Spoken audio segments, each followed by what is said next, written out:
So where do we stand now? How are things looking compared to where they were 24 hours ago? Well, in a lot of ways, things are kind of the same as they were. What we're asking everybody to do are two things. The first is to conserve. Nobody should be using water outside, washing cars, filling pools, irrigating lawns, because the more we can conserve, the sooner we'll get out of this boil water situation. On the inside, if you could put off doing laundry, do it half as frequently as you normally do, washing dishes, just anything that you can delay and conserve would be good. We're producing about 108 million gallons a day, but demand yesterday was about 120, which meant we're dipping into reserves. So we're asking people to conserve. Still, you can use that water for showering, and flushing toilets, and washing hands, that kind of thing. But if you're going to drink the water or use it in food prep, then you have to make sure that you boil it first. What's the bigger concern, the quality of the water or just our supply of water for the city right now? Well, right now I think it's the supply first. So I think the first priority for everybody is to conserve, so that we can drop the demand level down. That doesn't make boiling water any less important. You shouldn't be drinking it or processing food with it, so that's important too. But the real emphasis right now for people is to ask them to conserve. A lot of people have come to us saying, why make the announcement at 2 o'clock in the morning? Because they got up, they brushed their teeth, they had their coffee, then they saw it. Why did you guys feel that was the time that it needed to be made right then? Well, we did it maybe even earlier than we needed to. There was nobody that was brushing their teeth that morning that was in danger from doing that. But when it became apparent that this was a place we were headed, we wanted to get the news out as quickly as we could. We were able to spend the night and the hours just prior to the public announcement making sure that hospitals were going to be okay and schools were going to be okay. But when you think something like this is about to happen, it's better to get it out as soon as you know, so that people have that information. So looking forward, what's the next step? I know that they had said their previous steps showed there was no bacteria in the water. Have there been other tests since then, or are there more tests coming with regards to that? I haven't seen any tests now that would indicate bacteria presence or any of the little critters that can be in water. But out of an abundance of caution, and because we can't do all of the tests because of the turbidity, the cloudiness of the water with the silt, we have to assume that everybody needs to boil their water. So everybody should do that. So we're asking everybody to do that. At this point, what happens next, where we are, part of that depends on what happens with the weather.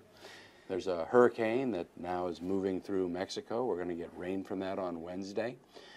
So it's going to be several days. It could be, into the weekend. It could be a week. And how concerned are the folks in charge of this kind of stuff about that hurricane?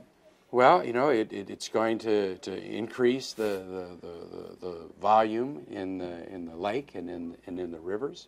So it's just going to delay the silt from being able to settle, which then just prolongs this experience for us. Do we have a light at the end of the tunnel yet? Can we look and say 2-3 days we should be done with this? I don't think it'll be 2 or 3 days. I think it's going to be a little bit longer than that. And the light at the end of the tunnel is pretty much certain. We know it's not going to rain like this forever. We live in Austin, Texas. So it's going to settle down, and then the silt will settle down, and then things will be back to normal again.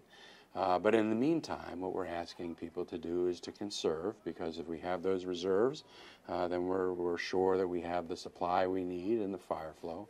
It's an inconvenience to have to boil the water, but it's something that is certainly doable. We've never had an occurrence like this. In the news conference yesterday, you said the city was working with its contractors and retailers to bring in bottled water. Where does that stand right now? We have a lot of bottled water that's coming into the city.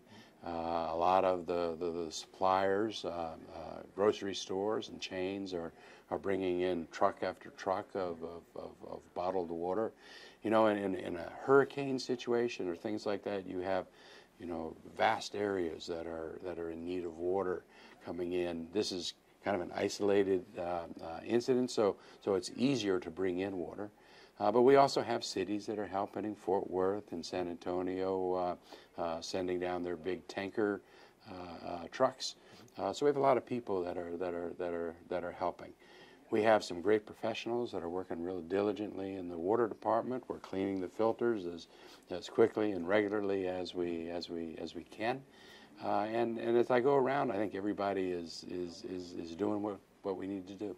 Forgive me if this is a dumb question, but our water treatment plants, do they typically run at 100% capacity, or do we have sort of a, for lack of a better term, another gear that we can put them into in times like this? We have another gear. In fact, we're only using about a third of the capacity that the water treatment plants have.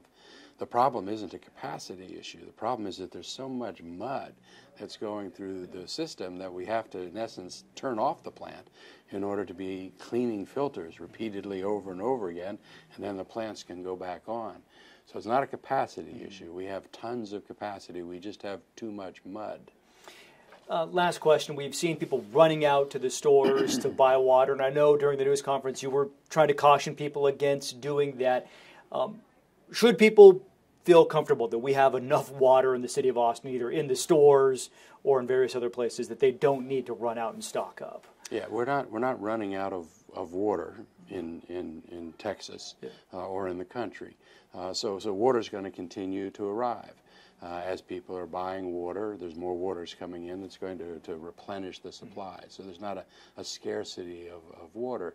I mean, it's certainly convenient to have the bottled water, but frankly, you could probably save a lot more time than going to the store and waiting in line if you just boiled a little water at home, and it works just as well. Has the city spoken with H-E-B and these big grocery store chains about having more deliveries, or did they even have to? Was that just an automatic response from them? I think probably both those things are true. I had direct communications myself, and city staff are having those conversations, but I think it probably would be something that they would be doing on their own. We probably gave them a heads up so that the process would start earlier than it would have otherwise. All right, very good. Anything else you'd like to add, or anything important that I missed? No, just those two things. People should be conserving at this point as much as they can. No outside watering. Limit what you use inside, and then don't drink the water or wash food with it. Make sure you boil it first. Very good, Mayor. Thank you so much. I appreciate it. Thank you.